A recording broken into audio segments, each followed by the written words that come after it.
Imaginez un instant une nuit paisible où les étoiles scintillent dans un silence parfait. Soudain, une lumière différente apparaît, plus brillante, presque vivante. Ce n'est pas une étoile comme les autres, c'est un signe, un appel. Ainsi commence l'une des histoires les plus fascinantes de la Bible, celle des mages venus d'Orient. Ces sages, guidés par un phénomène céleste hors du commun, se lancèrent dans une quête incroyable pour découvrir celui qui allait bouleverser l'histoire. Un roi né non dans un palais, mais dans la simplicité d'un humble village. Que savons-nous vraiment de ces hommes?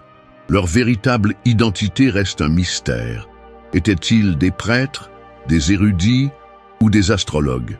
Une chose est certaine, leur voyage symbolise bien plus qu'une simple recherche géographique.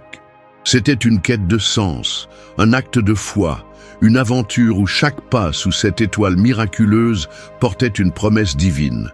Mais que signifiait réellement cette étoile? Et quel rôle ont joué ces hommes dans le plan universel de la naissance du Messie? Dans cette vidéo, vous découvrirez la vérité cachée derrière ces figures énigmatiques.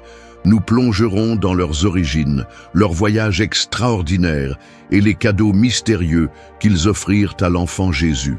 Restez avec nous jusqu'au bout pour percer les secrets de cette quête et comprendre pourquoi leur histoire résonne encore aujourd'hui comme un témoignage intemporel de foi et de persévérance.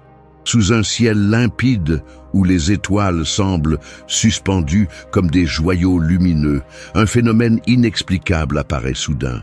Une étoile plus grande et plus brillante que toutes les autres s'élève majestueusement dans l'obscurité. Pour la plupart des hommes, cela aurait pu être une simple curiosité céleste, une beauté passagère dans le firmament.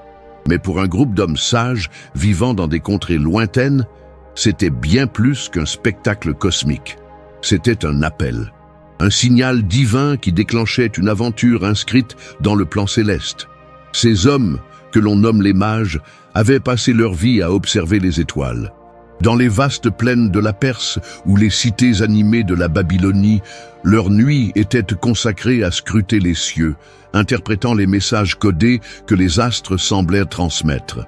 Contrairement à ce que l'on pourrait imaginer, ils n'étaient pas simplement fascinés par la beauté du cosmos. Pour eux, chaque constellation, chaque mouvement céleste portait un sens. Les étoiles étaient des messagers divins, des guides silencieux dévoilant les desseins des dieux. Mais ce qu'ils virent ce soir-là ne ressemblait à rien de ce qu'ils avaient connu auparavant. Une étoile nouvelle était apparue, comme si le ciel lui-même voulait annoncer un événement extraordinaire. Ils savaient que ce phénomène unique n'était pas anodin. Leur savoir, hérité de générations de savants et enrichi par des écrits anciens, leur permettait de comprendre qu'un événement d'une importance cosmique venait de se produire. Peut-être avaient-ils lu les prophéties des Hébreux qui annonçaient la venue d'un roi qui apporterait la lumière à toutes les nations. Peut-être étaient-ils simplement guidés par une intuition profonde, un murmure dans leur âme. Quoi qu'il en soit, leur décision fut prise. Ils devaient suivre cette étoile, même si cela signifiait quitter tout ce qu'ils connaissaient. Imaginez un instant ce que cela signifiait pour eux. Abandonner leur foyer, leurs responsabilités et peut-être même leur famille. Ils étaient des hommes respectés, peut-être riches, dotés de privilèges. Mais rien de tout cela n'avait d'importance face à cet appel mystérieux. Ils rassemblèrent leurs provisions, chargèrent leurs chameaux et se préparèrent à une traversée longue et incertaine. Leur cœur était habité par une seule certitude. Cette étoile les conduirait à une vérité plus grande que tout ce qu'ils avaient connu. Le voyage qui les attendait était loin d'être simple. Les routes étaient dangereuses, traversant des déserts arides où les journées brûlantes cédaient la place à des nuits glaciales. Ils devaient affronter les vents de sable, les bandits qui rôdaient et les fatigues du voyage. Mais chaque soir, lorsqu'ils levaient les yeux vers le ciel, cette étoile brillante leur redonnait courage. Elle semblait presque vivante, une présence bienveillante qui les guidait pas à pas. Chaque étape qu'ils franchissaient était une victoire. Chaque nuit sous les étoiles renforçait leur détermination. Pourtant, ce voyage n'était pas seulement une épreuve physique. C'était aussi une quête intérieure. Alors qu'ils avançaient, ils étaient confrontés à leurs propres doutes, à leurs questions sur le sens de cette aventure. Et si cette étoile n'était qu'un phénomène naturel, une illusion qui les mènerait nulle part, mais au fond d'eux-mêmes, ils sentaient que ce qu'ils poursuivaient était réel. Ce n'était pas une simple curiosité scientifique ou un caprice spirituel.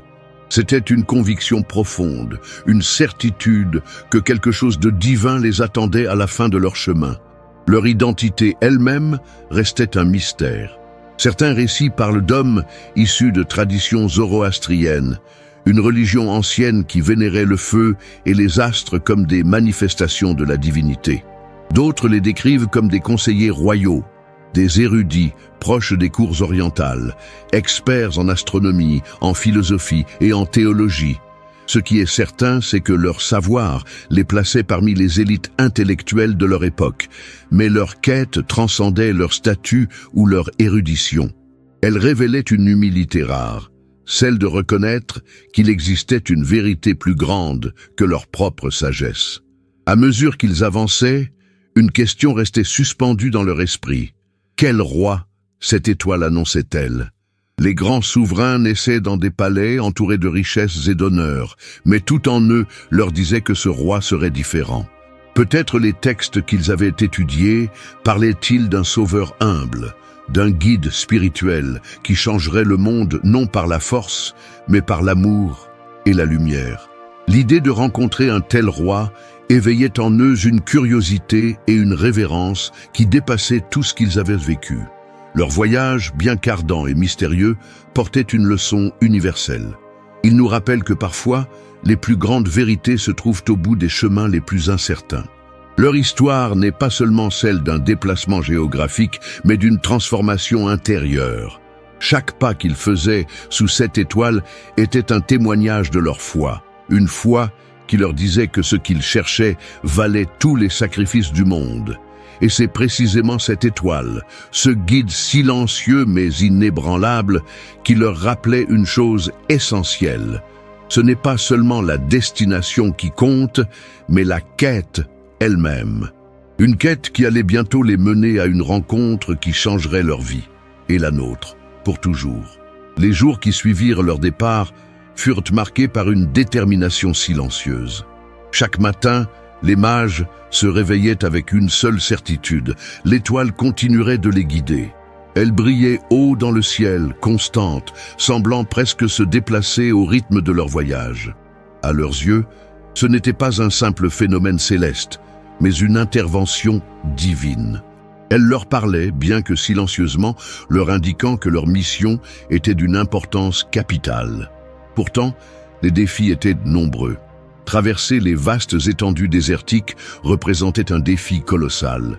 Sous le soleil brûlant du jour, les sables semblaient infinis, avalant l'horizon dans une mer d'ondes de chaleur.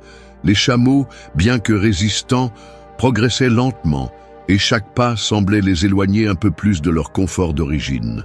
Mais lorsque le soleil se couchait, et que la fraîcheur de la nuit enveloppait la terre, l'étoile apparaissait de nouveau, majestueuse, comme pour leur rappeler pourquoi ils avaient entrepris cette quête. Dans ces moments de silence nocturne, ils trouvaient la force de continuer, convaincus que chaque pas les rapprochait de la vérité qu'ils cherchaient. Malgré l'immensité du désert, la solitude ne faisait pas partie de leur voyage. Ils étaient ensemble, unis par un but commun qui transcendait les différences d'origine ou de statut. La nuit, autour du feu, ils partageaient leurs pensées et s'interrogeaient sur ce qui les attendait. L'un d'eux, peut-être, se demandait si le roi qu'ils allaient rencontrer serait un enfant ou un homme fait. Un autre réfléchissait au mystère de l'étoile elle-même. Était-elle un phénomène naturel ou une manifestation directe de la puissance divine? Ces conversations, bien que remplies de questions sans réponse, renforçaient leur foi et alimentaient leur espoir. Leur voyage les mena à travers des villages, des montagnes et des villes où ils croisaient des marchands, des voyageurs et des habitants curieux.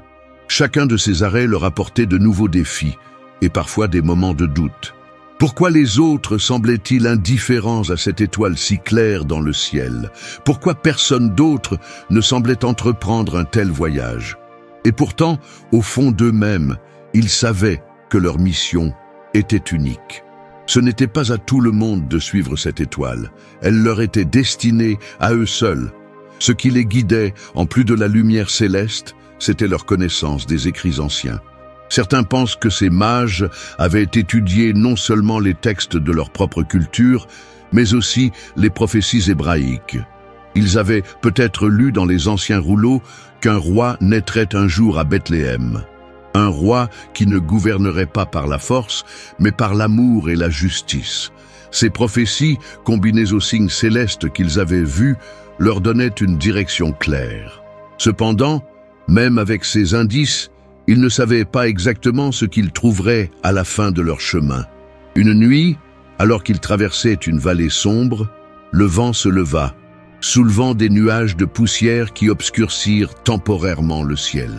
Pendant un moment, l'étoile disparut de leur vue. L'un des mages s'arrêta, le regard inquiet, fixé sur l'horizon. Était-ce un signe qu'ils avaient dévié de leur chemin? Mais un autre mage, plus âgé, posa une main rassurante sur son épaule. « Elle reviendra », dit-il calmement. Et en effet, lorsque le vent cessa et que le ciel se dégagea, l'étoile brillait de nouveau, aussi forte et fidèle qu'auparavant. Ce moment renforça leur foi et leur conviction que cette lumière les conduisait exactement là où ils devaient aller. Leur route les mena enfin vers une grande cité, une capitale animée où résonnaient les bruits des marchés, des discussions et des prières. C'était Jérusalem, une ville ancienne pleine d'histoire et de spiritualité. Les mages, arrivant avec leurs vêtements exotiques et leur cortège impressionnant, attirèrent rapidement l'attention. Les habitants, intrigués par leur présence, se rassemblaient autour d'eux pour poser des questions. Mais les mages avaient une seule interrogation en tête. « Où est le roi des Juifs qui vient de naître? Nous avons vu son étoile en Orient et sommes venus l'adorer. » Cette question, bien qu'innocente, provoqua une onde de choc dans la ville. Les murmures se répandirent rapidement, atteignant les oreilles du roi Hérode. Ce roi, connu pour sa paranoïa et son obsession du pouvoir, fut immédiatement alarmé. Qui étaient ces étrangers qui parlaient d'un autre roi? Et pourquoi ce roi était-il lié à une prophétie céleste? Hérode, bien qu'angoissé, cacha son inquiétude derrière un masque d'intérêt poli. Il convoqua les mages dans son palais, leur demandant des détails sur l'étoile et sur leur voyage. Les mages, fidèles à leur mission, racontèrent tout ce qu'ils savaient. Hérode, de son côté, consulta ses propres conseillers religieux qui confirmèrent une vieille prophétie. « Et toi, Bethléem, terre de Juda, tu n'es certes pas la moindre des villes de Juda, car c'est de toi que sortira un chef qui sera le berger de mon peuple Israël. » Ces mots, bien que sacrés, alimentèrent la jalousie d'Hérode. Il dissimula ses véritables intentions et dit aux mages « Allez à Bethléem et cherchez avec soin l'enfant. Quand vous l'aurez trouvé, faites-le-moi savoir, pour que j'aille moi aussi l'adorer. » Les mages, ne se doutant pas encore des sombres intentions du roi, acceptèrent cette requête. Mais au fond d'eux, ils sentaient que leur voyage était loin d'être terminé. L'étoile continuait de briller et leur cœur leur disait que leur rencontre avec le roi nouveau-né serait bien plus qu'un simple salut. C'était le début d'un moment qui allait marquer l'histoire pour l'éternité. Dans l'enceinte luxueuse du palais d'Hérode, une tension silencieuse imprégnait l'air. Les murs, ornés de tapisseries et de mosaïques, semblaient résonner des murmures de conversations inquiets. Les mages, malgré leur calme apparent, étaient pleinement conscients qu'ils se trouvaient dans un lieu où chaque mot pesait lourd. Face à eux se tenait Hérode, un homme dont le regard dissimulait mal une inquiétude grandissante. Il affichait un sourire fin, mais ses yeux trahissaient une lueur calculatrice. Les mages répondirent avec honnêteté aux questions du roi. Ils racontèrent comment l'étoile, apparue soudainement dans le ciel, les avait poussés à entreprendre leur long voyage. Ils expliquèrent qu'ils cherchaient un roi, mais pas n'importe quel roi, un roi annoncé par les cieux, un être extraordinaire destiné à changer le cours de l'histoire. Leurs mots, empreints de foi et de sincérité, frappèrent Hérode en plein cœur. Pour lui, cette naissance n'était pas un signe de joie, mais une menace directe à son pouvoir. Hérode, cependant, dissimula ses intentions. D'une voix douce et faussement amicale, il leur fit part de ses propres recherches. Il mentionna les prophéties des anciens prêtres hébreux qui désignaient Bethléem comme le lieu où naîtrait le Messie. « Allez à Bethléem, leur dit-il, et cherchez avec diligence cet enfant. Lorsque vous l'aurez trouvé, venez me l'annoncer pour que je puisse moi aussi aller l'adorer. » Les mages, confiants dans la bienveillance apparente du roi, acquiescèrent. Mais au fond d'eux, une lueur d'incertitude persistait, comme si l'étoile elle-même tentait de les avertir qu'ils marchaient sur une corde raide. Alors qu'ils quittaient Jérusalem, l'atmosphère changea. La lumière du jour commençait à décliner, et l'étoile réapparut dans le ciel, plus brillante que jamais. C'était comme si elle voulait leur redonner confiance, leur rappeler qu'ils étaient sur la bonne voie. Les mages échangèrent des regards, silencieux mais empreints d'une nouvelle détermination. À ce moment précis, ils savaient que leur destination finale était proche et qu'ils étaient sur le point de découvrir ce pourquoi ils avaient tant voyagé. La route de Jérusalem à Bethléem était courte, mais chaque instant semblait chargé de signification. En traversant les collines et les sentiers poussiéreux, les mages ne pouvaient s'empêcher de réfléchir à ce qui les attendait. Ils imaginaient un palais grandiose, des gardes en uniforme, des courtisans rassemblés autour d'un trône étincelant. Mais l'étoile les mena dans une direction tout à fait inattendue. Elle semblait s'arrêter au-dessus d'une petite maison humble, nichée dans un village modeste. Ce qu'ils avaient devant eux contrastait profondément avec tout ce qu'ils avaient envisagé, mais leur cœur leur disait que c'était ici, précisément ici, qu'ils trouveraient le roi qu'ils cherchaient. Ils descendirent de leurs montures avec précaution, leurs vêtements riches et ornés détonnant dans ce cadre simple. Alors qu'ils s'approchaient, une étrange sérénité les envahit. À l'intérieur de la maison, ils aperçurent une jeune femme, calme et souriante, tenant un enfant dans ses bras. C'était une scène d'une simplicité désarmante, mais d'une puissance spirituelle indéniable. Les mages, habitués au faste des cours royales et aux cérémonies élaborées, ressentirent une émotion qu'ils ne pouvaient expliquer. Sans dire un mot, ils tombèrent à genoux. Ce geste, habituellement réservé aux grands souverains, était ici empreint de respect et d'humilité. Devant eux se tenait un enfant, mais pas n'importe quel enfant. Ils savaient, dans le plus profond de leur âme, qu'ils étaient en présence de quelqu'un de divin. Les prophéties qu'ils avaient étudiées, les mois de voyage, les nuits passées à contempler les cieux, tout menait à cet instant précis. Les mages ouvrirent leurs trésors, offrant à l'enfant des présents qui, eux aussi, portaient une signification profonde. L'or, symbole de la royauté, représentait leur reconnaissance de Jésus comme roi des rois. L'encens, utilisé dans les rituels sacrés, soulignait sa divinité, son rôle de médiateur entre Dieu et les hommes. Et la myrrhe, une résine souvent utilisée pour embaumer les corps, était une préfiguration poignante de sa souffrance et de son sacrifice à venir. Chaque présent était une déclaration, une reconnaissance des multiples facettes de cet enfant extraordinaire. Alors qu'ils contemplaient le visage du jeune roi, une paix profonde les enveloppa. C'était comme si toutes les questions, tous les doutes qu'ils avaient eus en chemin trouvaient leur réponse en cet instant. Ils comprenaient que leur voyage, bien qu'éprouvant, en valait la peine. Mais une autre pensée commençait à germer dans leur esprit. Pourquoi Hérode voulait-il tant savoir où se trouvait cet enfant? Et pourquoi l'étoile, constante dans sa guidance, semblait-elle leur murmurer que leur mission n'était pas encore terminée? Si cette histoire vous touche autant que nous, montrez votre soutien en laissant un like et écrivez « Amen » dans les commentaires. Cela nous encourage à partager encore plus de récits inspirants. Les mages sentaient que le moment de repartir approchait. Cependant, un dernier devoir leur incombait avant de quitter Bethléem. Ils savaient qu'ils devaient rester vigilants, car leur rencontre avec l'enfant n'était que le début d'une histoire plus vaste, une histoire dont l'impact allait résonner à travers les siècles. Une certitude s'installait. Leur chemin de retour serait tout aussi crucial que celui qui les avait amenés ici. Alors que les mages se tenaient encore dans la maison, une atmosphère solennelle enveloppait la pièce. L'air semblait chargé de quelque chose d'intangible, une paix qui transcendait l'espace physique. Ils avaient accompli ce qu'ils étaient venus faire, adorer ce roi enfant, lui offrir leur présent et reconnaître qu'il était au cœur d'un plan divin qui dépassait leur compréhension. Pourtant, dans ce silence presque sacré, une intuition naquit en eux, discrète mais insistante.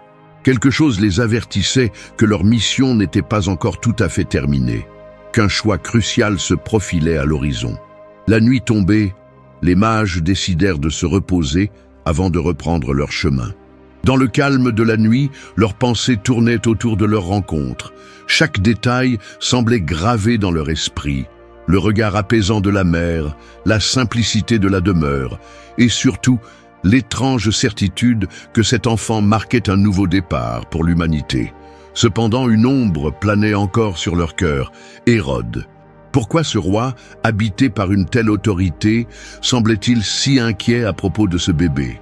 Et pourquoi leur avait-il donné l'ordre précis de revenir lui rendre compte? Alors qu'ils dormaient, un rêve vint à chacun d'eux, un rêve qui ne pouvait être ignoré. C'était une vision claire, une mise en garde divine. Ils ne devaient pas retourner auprès d'Hérode. Les intentions de ce roi n'étaient pas pures.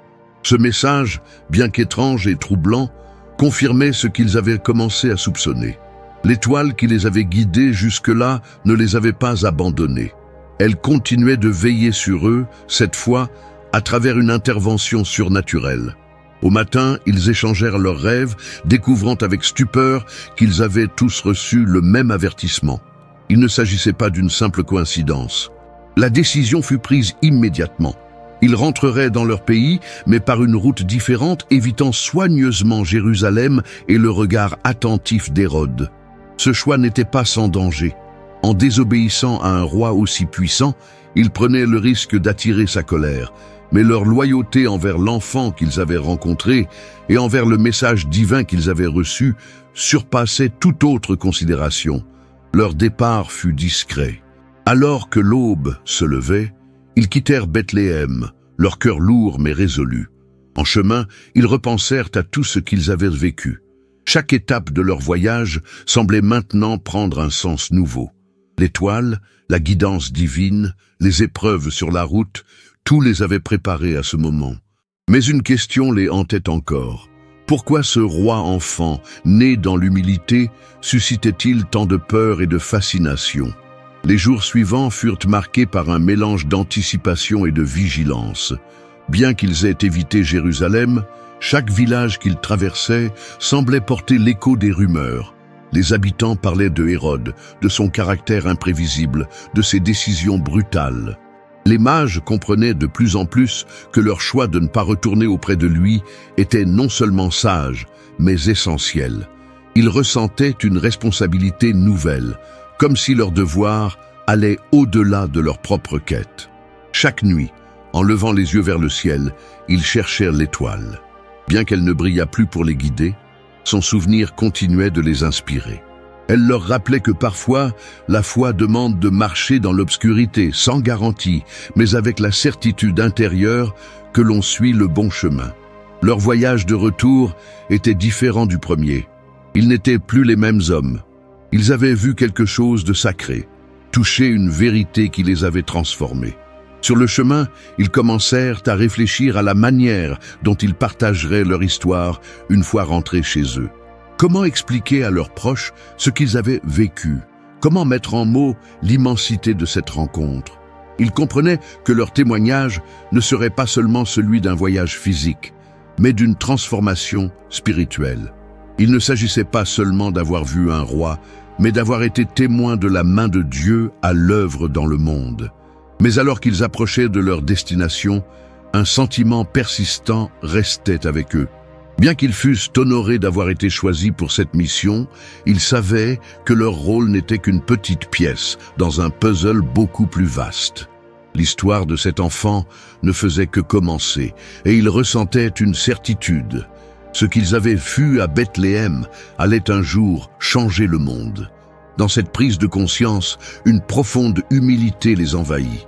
Ils n'étaient que des messagers, des porteurs de lumière pour ceux qui voudraient écouter. Et bien que leur rôle dans cette histoire fût terminé, ils portaient avec eux la conviction que la véritable étoile ne brillait pas seulement dans le ciel, mais aussi dans le cœur de ceux qui choisiraient de la suivre.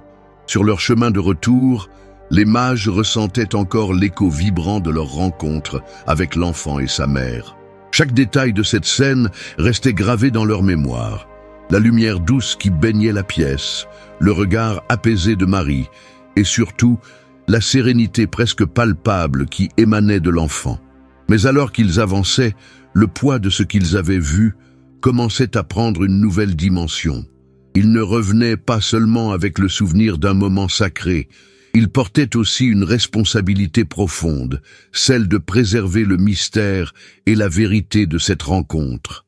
La route qui les ramenait dans leur pays était bien différente de celle qu'ils avaient empruntée à l'aller. La direction qu'ils suivaient désormais n'était pas celle que la logique aurait dictée.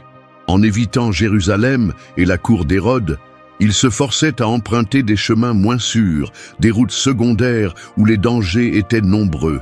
Les bandits, les terrains accidentés et l'incertitude des villages inconnus rendaient chaque étape plus périlleuse. Pourtant, ils avancèrent avec une foi renouvelée, convaincus que la guidance divine qui les avait amenés jusqu'à Bethléem ne les abandonnerait pas maintenant.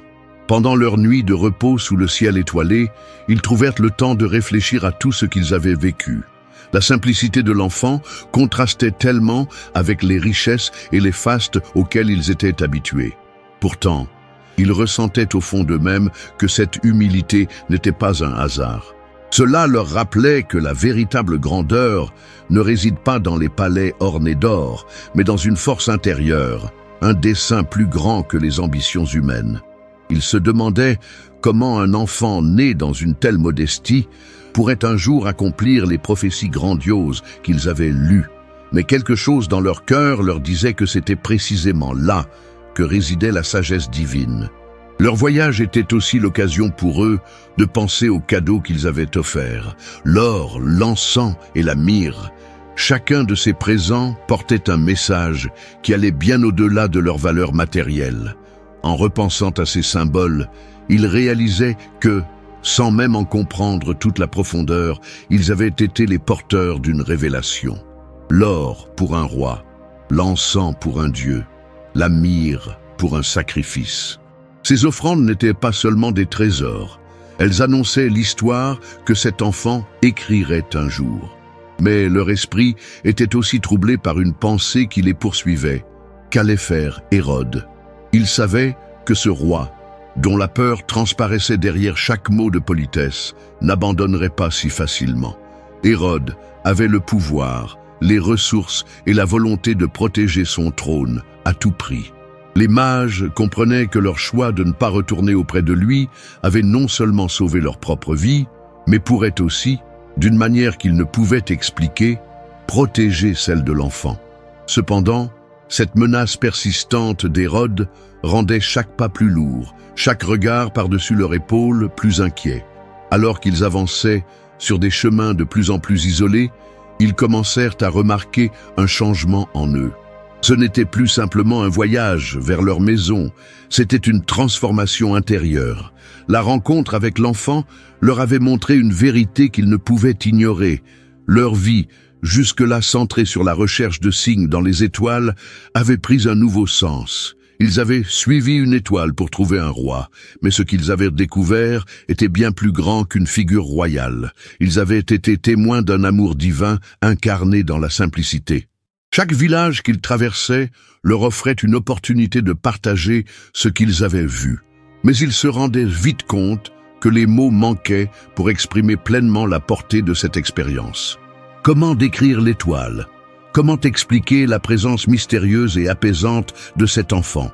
Et surtout, comment transmettre cette certitude qu'ils portaient maintenant en eux, qu'ils avaient été témoins de quelque chose de sacré, de quelque chose qui allait transformer le monde d'une manière qu'ils ne pouvaient même pas imaginer? Le silence devint leur compagnon. Ce n'était pas un silence d'incertitude, mais un silence rempli de respect et de méditation. Ils comprirent que certaines vérités ne pouvaient pas être expliquées. Elles devaient être vécues, ressenties et transmises non par des discours, mais par des actes. Ils décidèrent que leur vie, à partir de ce moment, serait le témoignage vivant de ce qu'ils avaient vu. Leur sagesse, autrefois centrée sur les étoiles, se dirigeait désormais vers une quête plus profonde. Comprendre comment cet enfant, si humble et si fragile en apparence, pourrait incarner une lumière pour toutes les nations. Mais ce voyage intérieur n'éclipsa pas les défis extérieurs. Alors qu'ils s'approchaient de la frontière de leur terre, ils commencèrent à sentir un poids s'alléger, une sensation de sécurité croissante. Cependant, ils savaient que leur rôle dans cette histoire ne s'arrêtait pas là. Ils avaient été appelés à être les premiers témoins de quelque chose d'extraordinaire, mais ils portaient aussi la responsabilité de ne pas laisser ce moment sombrer dans l'oubli. Leur retour marquerait le début d'une nouvelle vie, une vie éclairée par la lumière de cette étoile et par la vérité qu'elle leur avait révélée. Mais au fond d'eux, une dernière question persistait. Qu'adviendrait-il de cet enfant, maintenant qu'ils avaient accompli leur mission?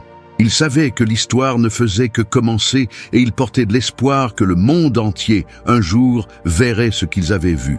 Alors que les mages franchissaient les frontières de leur propre terre, une étrange sensation d'accomplissement les envahissait. Pourtant, cette satisfaction n'était pas celle de simples voyageurs ayant terminé une quête physique. Non, ce qu'ils ressentaient allait bien au-delà.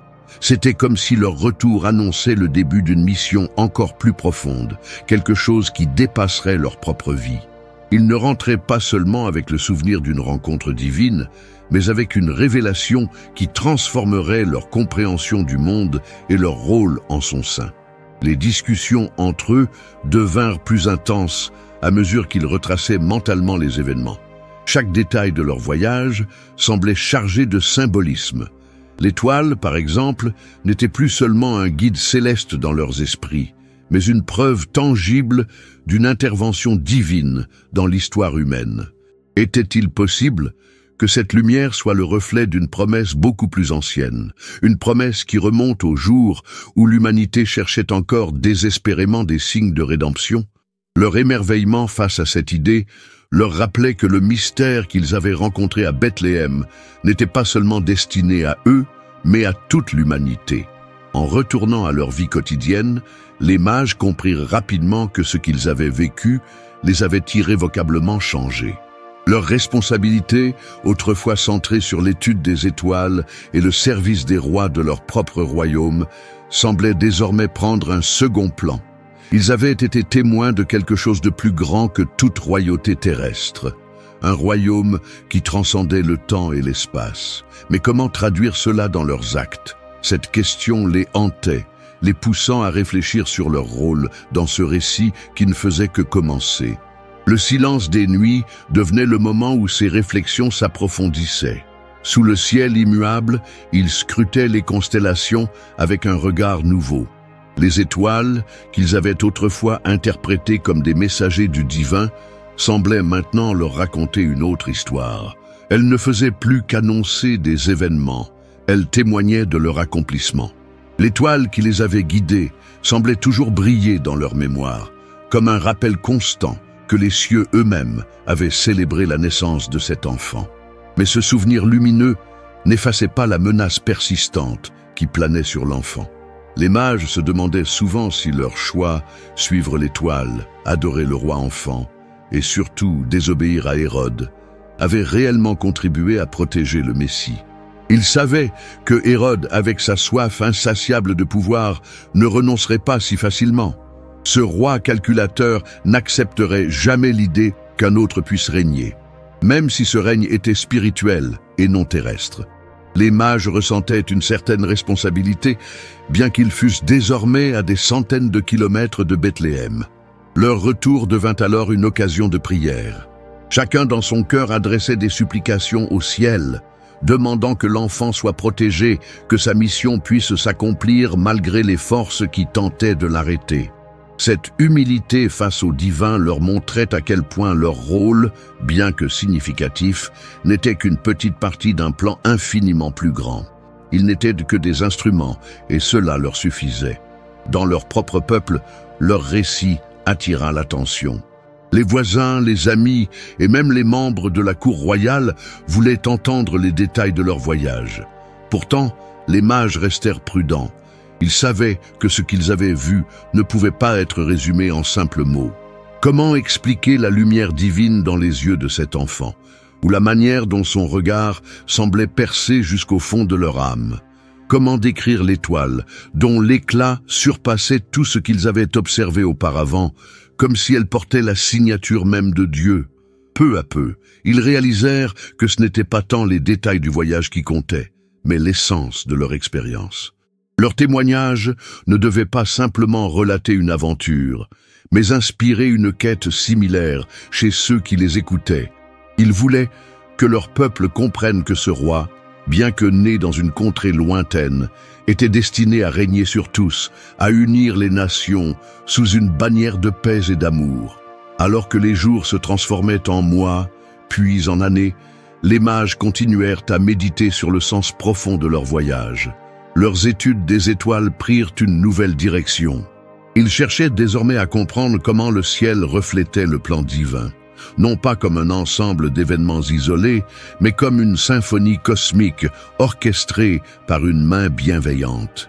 L'étoile de Bethléem était devenue pour eux un symbole, une preuve que même dans les moments les plus sombres, une lumière guidait toujours ceux qui cherchaient la vérité. Ils se souvinrent souvent de l'enfant qu'ils avaient vu. Bien qu'ils ne connaîtraient jamais la totalité de son histoire, ils ressentaient une certitude. Cet enfant accomplirait des choses inimaginables, des choses qui résonneraient à travers les générations. Ils ne savaient pas quand ni comment, mais ils savaient que ce roi, né dans l'humilité, allait illuminer le monde d'une manière que personne ne pourrait éteindre. Et dans ce sentiment, ils trouvaient une paix qui les accompagnait jusqu'à la fin de leurs jours. Vous aimez ce voyage spirituel? Alors appuyez sur le bouton like et tapez Amen en commentaire pour montrer que cette lumière brille aussi dans votre cœur. Les années passèrent, mais le souvenir de leur voyage et de leur rencontre avec l'enfant à Bethléem resta gravé dans le cœur des mages. Ce moment, aussi simple en apparence qu'il fut, avait résonné en eux comme une révélation qui allait au-delà de leur compréhension humaine. Ce qu'ils avaient vu, ce qu'ils avaient ressenti, n'était pas seulement une rencontre physique avec un enfant roi. C'était une immersion dans une promesse divine, un aperçu du plan que le Créateur tissait pour l'humanité. Cette étoile, cette lumière qui les avait guidés, semblait continuer à briller dans leur esprit, éclairant chaque décision, chaque réflexion. Ils comprirent rapidement que leur rôle dans cette histoire allait bien au-delà de leur propre expérience. Ce qu'ils avaient vécu n'était pas destiné à rester enfermé dans le secret de leur cœur. Ils portaient en eux un message, un témoignage vivant d'un événement qui changeait déjà le cours de l'histoire. Mais comment transmettre cette vérité à un monde qui, pour la plupart, continuait à vivre dans l'ignorance de ce qui s'était passé dans cette petite ville de Judée? Ce fut un défi qu'ils affrontèrent avec sagesse et humilité. Dans leur terre natale, les mages étaient des figures respectées.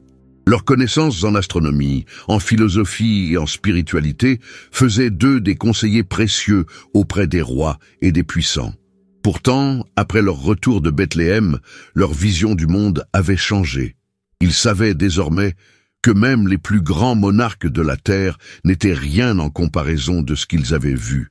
Un roi céleste, un souverain qui n'avait besoin ni de palais, ni de couronne pour régner. Ce roi ne gouvernerait pas par la force, mais par l'amour, et cette vérité silencieuse défiait toutes les notions de pouvoir qu'ils avaient connues. Peu à peu, leurs paroles commencèrent à refléter cette transformation. Lorsqu'ils parlaient des étoiles, ils évoquaient désormais une étoile particulière, celle qui avait annoncé un roi qui n'était pas comme les autres. Lorsqu'ils conseillaient leur roi, ils osaient doucement suggérer que la vraie sagesse ne résidait pas dans la richesse ou la conquête, mais dans l'humilité, dans la recherche de la lumière divine. Ces idées, bien que nouvelles et parfois dérangeantes pour leurs auditeurs, avaient une résonance particulière. Ceux qui les écoutaient sentaient qu'il y avait quelque chose de profond et de vrai dans leurs paroles, quelque chose qui dépassait les préoccupations terrestres. Leur influence ne s'arrêta pas là. Les mages avaient rapporté avec eux non seulement des souvenirs, mais aussi une conviction intime que ce qu'ils avaient vu à Bethléem allait un jour toucher toutes les nations. Ils commencèrent à écrire, à enregistrer les détails de leur voyage, à consigner les signes célestes qu'ils avaient observés. Ces récits, bien que discrets, commencèrent à circuler parmi ceux qui cherchaient à comprendre les mystères du ciel et de la terre. Les écrits des mages ne parlaient pas seulement d'astrologie ou de science, mais aussi d'une quête spirituelle, d'une lumière qui pouvait transformer les cœurs. Pourtant, malgré tout ce qu'ils faisaient, ils savaient que leur rôle restait limité. Ils n'étaient que des témoins, des messagers. Leur mission n'était pas de forcer les autres à croire, mais de planter des graines, de laisser leur témoignage agir comme une étoile intérieure pour ceux qui cherchèrent la vérité. Cette humilité leur permit de rester fidèles à leur vocation, même lorsque leurs efforts semblaient ne porter aucun fruit immédiat. Ils savaient que la lumière divine avait son propre temps et que tout se réaliserait selon la volonté du ciel. Mais leur foi fut également mise à l'épreuve. Les rumeurs des actes d'Hérode atteignirent leurs oreilles et ils apprirent avec douleur le massacre des enfants à Bethléem. Leur cœur se serra à l'idée que leur voyage, bien qu'animé par les meilleures intentions, avait peut-être contribué à attirer l'attention de ce roi tyrannique sur cette région. Mais dans leurs prières et leurs méditations, ils trouvèrent un réconfort. L'enfant qu'ils avaient vu, l'enfant que Dieu avait protégé en guidant leur voyage et en leur envoyant un avertissement, ne pouvait pas être arrêté par les forces du mal. Ils ressentaient profondément que cet enfant vivrait, grandirait et accomplirait ce pourquoi il avait été envoyé. Les mages devinrent eux-mêmes des exemples vivants de ce qu'ils avaient appris. Leur vie devint un témoignage de la quête de la lumière, de la recherche de la vérité et de l'humilité nécessaire pour reconnaître que l'univers est guidé par une main bienveillante. Ils continuaient à observer les étoiles, mais avec une perspective différente. Chaque constellation leur rappelait l'étoile de Bethléem. Chaque nuit étoilée était pour eux une occasion de se souvenir de cette lumière particulière qui les avait guidés, non seulement dans leur voyage, mais aussi dans leur foi. Et pourtant, une pensée restait toujours présente dans leur esprit. L'histoire de cet enfant n'était que le début. Ils savaient que leur rencontre à Bethléem était un événement crucial, mais ils sentaient aussi que le véritable impact de cet enfant se déploierait bien au-delà de leur propre époque. Ils mourraient peut-être sans jamais voir l'accomplissement complet de ce qu'ils avaient entrevu. Mais ils étaient certains que la lumière continuerait à briller, que l'étoile qui les avait guidés illuminerait un jour le cœur de millions de personnes. Cette certitude les accompagnait dans leurs derniers jours. Ils s'endormirent dans la paix, confiant que leur rôle, bien que petit dans l'immensité du plan divin, avait été accompli. Mais dans le silence de la nuit, l'étoile brillait encore, comme pour rappeler que l'histoire ne faisait que commencer. L'histoire des mages, bien que terminée dans son aspect physique, continue de résonner dans l'âme de ceux qui la contemplent. Leur voyage, initié par une étoile brillante dans le ciel, reste une métaphore puissante de la quête spirituelle que chaque être humain est appelé à entreprendre. Leur décision de quitter le confort de leur foyer, de traverser des terres hostiles et de s'agenouiller humblement devant un enfant incarne une vérité intemporelle. La recherche de la lumière divine demande foi, courage et humilité. Ce que les mages ont vécu ne se limite pas à un simple événement historique. Leur histoire nous enseigne que la véritable adoration ne vient pas de ce que nous possédons, mais de ce que nous sommes prêts à offrir. En déposant l'or, l'encens et la myrrhe devant l'enfant Jésus, ils ont révélé une compréhension profonde de sa nature divine et de son rôle prophétique. Mais au-delà des cadeaux matériels, leur plus grand hommage fut leur présence, leur révérence et leur soumission au plan de Dieu. À travers les siècles, Cette histoire a touché des millions de cœurs, inspirant les artistes, les écrivains et les croyants à réfléchir sur sa signification. Chaque détail du récit porte une leçon. L'étoile, par exemple, nous rappelle que Dieu utilise souvent des signes pour nous guider, mais qu'il faut des yeux attentifs et un cœur ouvert pour les reconnaître. Les mages eux-mêmes symbolisent l'inclusion, des hommes venus de loin, de cultures différentes, invités à participer à l'un des moments les plus sacrés de l'histoire. Leur présence à Bethléem témoigne du fait que le message de Jésus n'était pas réservé à un seul peuple, mais destiné à toutes les nations. Que cette histoire vous inspire. Si c'est le cas, cliquez sur j'aime et écrivez Amen dans les commentaires pour partager votre foi avec notre belle communauté. Mais il y a aussi une leçon plus personnelle, plus intime. Tout comme les mages ont suivi l'étoile, chacun de nous est appelé à chercher sa propre lumière, à trouver le chemin qui mène à la vérité. Cette quête n'est pas toujours facile. Elle peut nous mener à travers des périodes de doute, des défis inattendus et des routes que nous n'aurions jamais imaginé emprunter. Pourtant, tout comme pour les mages, Dieu nous donne des signes pour nous guider, des rencontres, des moments de réflexion, des intuitions profondes, et il nous accompagne à chaque étape du chemin. L'histoire des mages nous invite également à réfléchir sur ce que nous apportons devant Dieu. Quels sont les cadeaux que nous offrons dans notre vie quotidienne ? Ce ne sont pas forcément des richesses matérielles, mais nos talents, notre temps, notre amour pour les autres et notre capacité à reconnaître que tout ce que nous avons vient de lui. Les mages n'étaient pas parfaits, mais leur humilité et leur volonté de suivre la lumière leur ont permis d'être témoins d'un miracle. Alors que nous méditons sur cette histoire, nous sommes invités à nous demander quelle est notre étoile, quelle lumière divine brillera dans nos vies pour nous guider vers la paix, l'amour et la vérité. Comme les mages, nous avons tous un rôle à jouer dans le plan de Dieu, aussi petit ou insignifiant qu'il puisse sembler. Leur voyage, bien que personnel, a eu un impact universel, et il en va de même pour nos propres pas dans la foi. En cette fin de récit, prenons un moment pour réfléchir à l'héritage des mages. Leur histoire ne se termine pas avec leur retour dans leur pays. Elle continue à travers nous, dans la manière dont nous choisissons de chercher Dieu, de suivre sa lumière et de partager son amour avec le monde. L'étoile qui a brillé pour eux brille encore aujourd'hui, non plus dans le ciel, mais dans les cœurs de ceux qui choisissent de croire. Nous vous remercions d'avoir pris le temps de voyager avec nous à travers cette histoire si riche en signification. Si ce récit vous a touché, si vous avez ressenti l'appel de chercher votre propre lumière, nous vous invitons à vous inscrire à notre chaîne pour découvrir d'autres récits inspirants, remplis de vérité et de sagesse biblique. Et n'oubliez pas de partager vos pensées avec nous en écrivant « Amen » dans les commentaires. Que cette lumière continue de briller dans vos vies et qu'elle vous guide, comme elle a guidé les mages, vers une rencontre divine qui transformera votre cœur. Merci et que Dieu vous bénisse abondamment.